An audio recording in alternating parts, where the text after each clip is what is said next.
ఏటూరు నాగారం వద్ద గోదావరి నదిలో వరద ప్రవాహం ఉధృతంగా కొనసాగుతున్న నేపథ్యంలో జిల్లా ఆత్మ చైర్మన్ చిటమట రఘు కాంగ్రెస్ పార్టీ నాయకులతో కలిసి గోదావరి కరకట్టను పరిశీలించారు. తుపాకులగూడెం సమ్మక్క సారక్క బ్యారేజ్ గేట్లు ఎత్తివేయడంతో గోదావరి నీటి ప్రవాహం మరింత పెరిగే అవకాశం ఉందన్నారు.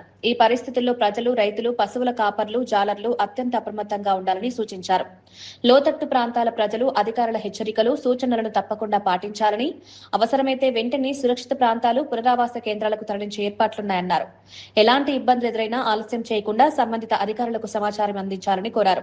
ప్రజల భద్రతే ప్రభుత్వానికి అత్యంత ప్రాధాన్యమని, వరద పరిస్థితులను నిరంతరం గమనిస్తూ జాగ్రత్తగా వ్యవహరించాలని చిటమట రఘు పిలుపునిచ్చారు.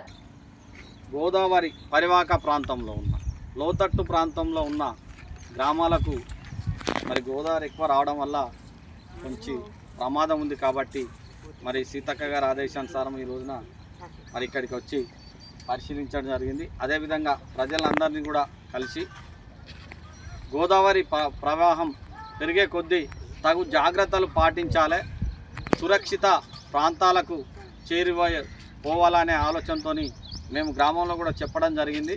అదేవిధంగా క్లౌడ్ బాస్టర్ అంటే అక్కడక్కడ పూర్తి స్థాయిలో వర్షం ఒకే దగ్గర కురవడం వల్ల కూడా ఈ ప్రమాదాలు సంభవించే పరిస్థితి ఉంది.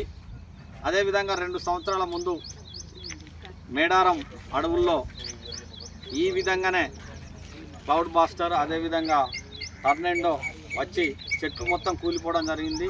మొన్నటికి మొన్న మంగపేట మండలంలో మన కోటిపల్లి దగ్గర కూడా ఇదే విధంగా టర్నెండో వచ్చి అక్కడ వందలాది చెట్లు కూలిపోవడం జరిగింది. అంటే ఇప్పుడు పడుతున్న వర్షాలు క్లౌడ్ బాస్టర్ అంటే ఒకే దగ్గర కుమ్మరించి వర్షం పడడం వల్ల అక్కడ ఆ గోదావరి ప్రవాహంలో వాటరు బాగా పడడం వల్ల కొట్టుకుపోయే ప్రమాదం ఉంది.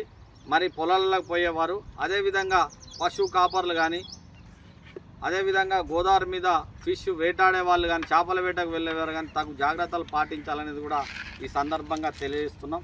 ఎప్పటికప్పుడు తగు జాగ్రత్తలు పాటిస్తూ అధికారుల సూచన ప్రకారం మనం మలుసుకోవాలనేది కూడా ఈ సందర్భంగా తెలియజేస్తున్నాం. ఇప్పుడు సొసైటీ అన్నది వీళ్ళకి ఒక వలలచ్చు లేదు.